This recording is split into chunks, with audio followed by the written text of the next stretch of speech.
Hi everyone. I have started a new broadcast called Q&A Future Leadership Friday because I believe we are in an era with more questions than answers sometimes. On the other hand, the way to get the answers is to ask the right questions. So I urge you to send me questions if you have any questions about leadership, about how do we co-create a bright future for all?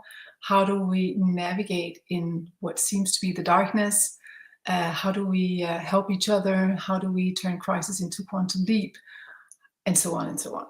So today I want to try to answer a question that I sometimes even have myself, which is, what is the evidence that the world is actually moving towards a better place, considering that it looks more and more chaotic around us and it looks more and more dark? So is this idea that the darkness is access to the light, or that we are actually not witnessing only the collapse of the world as we knew it, but also the birth of a new world? We're not only witnessing damage and terror and horror, we're also witnessing a rebirth. So what is the evidence for that? Is that just a romantic dream, or is there some evidence to prove this? And first, I'd like to acknowledge 5 minutes spent on a regular news channel is downright frightening, including for myself. It doesn't take long before I notice that fear starts creeping in. And this is where I believe we all have to pay a lot of attention to what are we consuming and what is the effect on us. But let's just look at some of the facts that is animating what I would at least call some concern. First of all,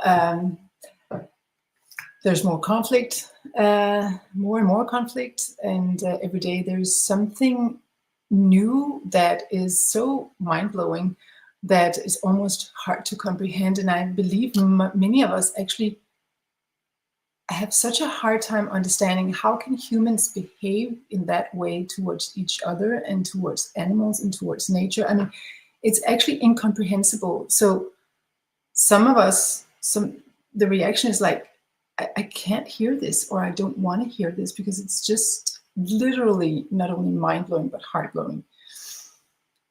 So yeah, more of that.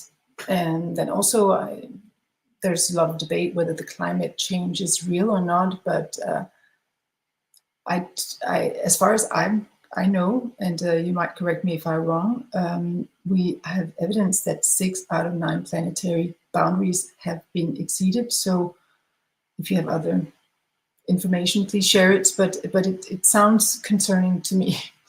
And also, yeah, the conflict, the ecological changes, the lack of biodiversity, there's enough to get concerned. And if you have children like I have, even more so. So I don't want to underestimate that, and I do get affected by that myself. However, I have also, what I always go back to when I look at the darkness of the world is my literal personal experience when my old identity died, when my child died, when my old business died, when my old family died, when my old life died. I made an important decision to go up instead of down. And I have experienced that. So for me, that is a fact, that it is possible to go up instead of down, even when everything else, this was my light going down the drain. How funny is that? Even when the light literally drops off your broadcast.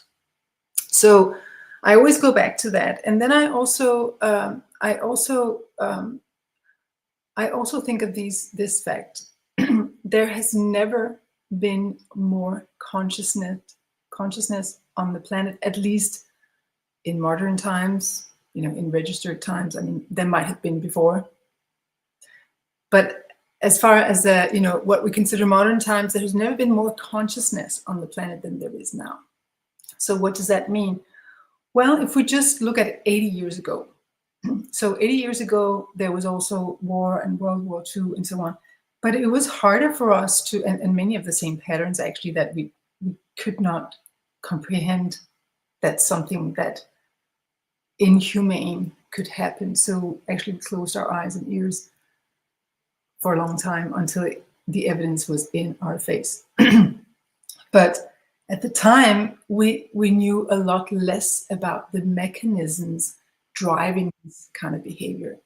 Today, we know a lot more about the psychological mechanisms behind psychopathy, narcissism, wounded ego patterns, how that affect us, how that affect our emotions, our behaviors.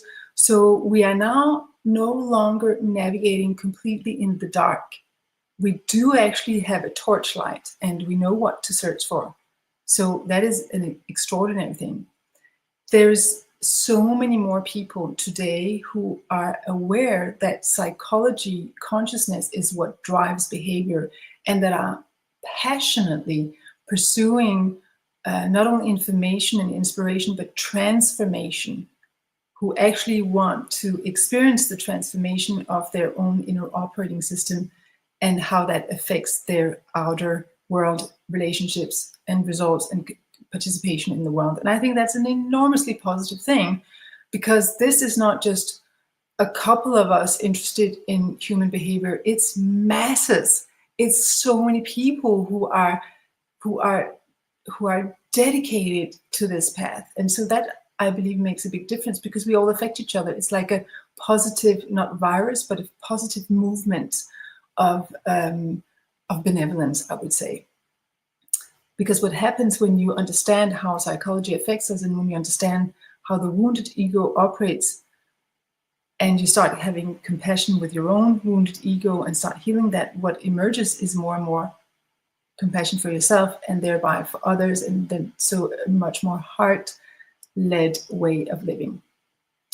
So the second thing I believe is wonderful and gives me hope is that we don't only understand how what the drivers are behind destructive behavior, but we also understand. 80 years ago, we might not have had the remedies to heal this, but we have a lot of knowledge today about how to heal these wounds, and a lot of different modalities. There's something for everyone.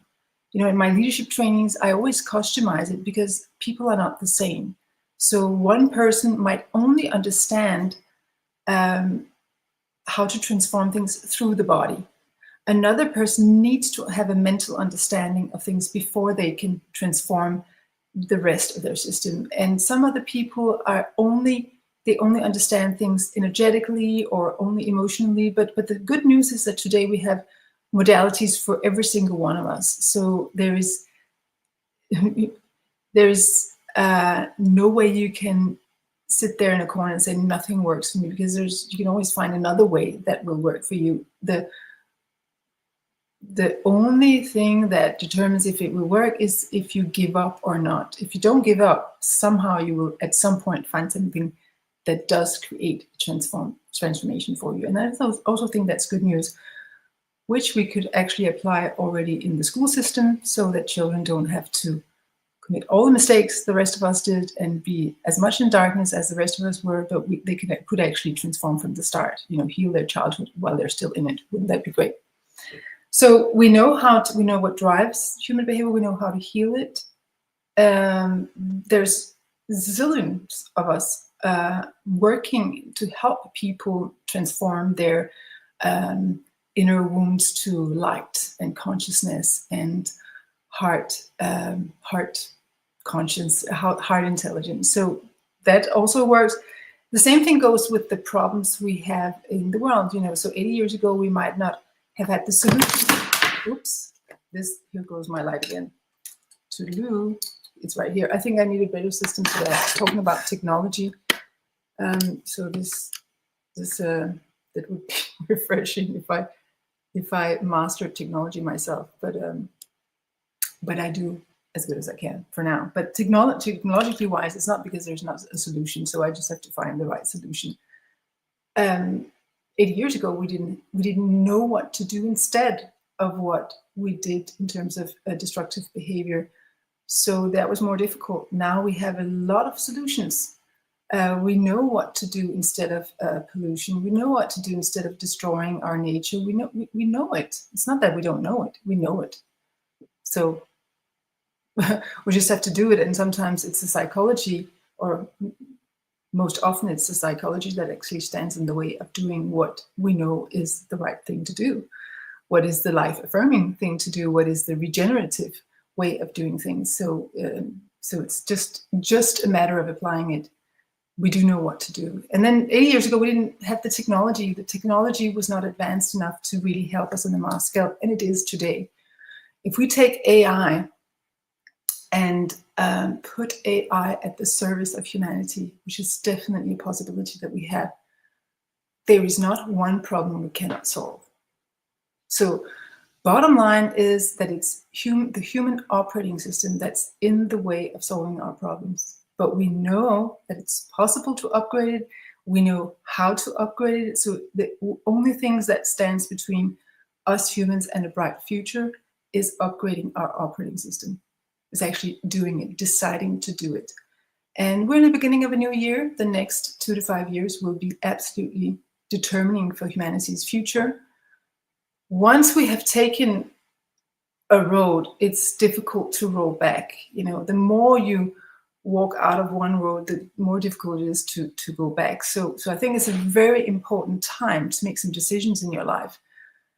And, you know, you can decide on your own, you know, do you want to invest what it takes in terms of decision, in terms of commitment, in terms of engaging, in terms of investing the time, the energy, the resources, the effort, also when it's uncomfortable, to walk out of that new road of a new operating system? Or do you still want to believe that we can create new solutions from an old operating system? This is the big question. And you have to decide with yourself whether you want one or the other, because there's no real middle way, as far as I can see. Or maybe you can see something, then please go ahead and inform us, enlighten us. So I think that's a very good beginning of the year question. And if you decide that you want to see what could happen if you upgraded your operating system, then it's time to make some decisions. You know, then you have to do something else than you're currently doing. Many people are in a job situation where they feel powerless because they're in a company where there's company policies and the leadership is deciding this, that, and the other. But you are still an individual with a free will, and you can still make a difference inside of yourself that will affect how you respond instead of reacting, what you suggest, what you deliver as input. And also walking away is also leadership if you are not in alignment with the values that is displayed at your workplace. So I do believe we have a lot of choice still, especially in the countries where there is not war and conflict and suppression, or where there's still at least a certain degree of free speech. So we have a big responsibility on behalf of those who don't have access to this. And I hope we as a collective will use this responsibility and thus make the difference that is possible to make. I'm just going to look at the comments and thank you so much for your contribution. There's a lot of interesting comments, but for now, I just want to say thank you for your for watching. And if you have any comments or questions, I would love to hear them, especially if you have any input for solutions or something you want to add or a question for next Friday. Please feel free to share it. So thank you so much for your attention, and have a beautiful new year. I put on the light in the background to allow us to focus on the light, and now I'm just like broadcasting here. So light and more light. All right, bye-bye.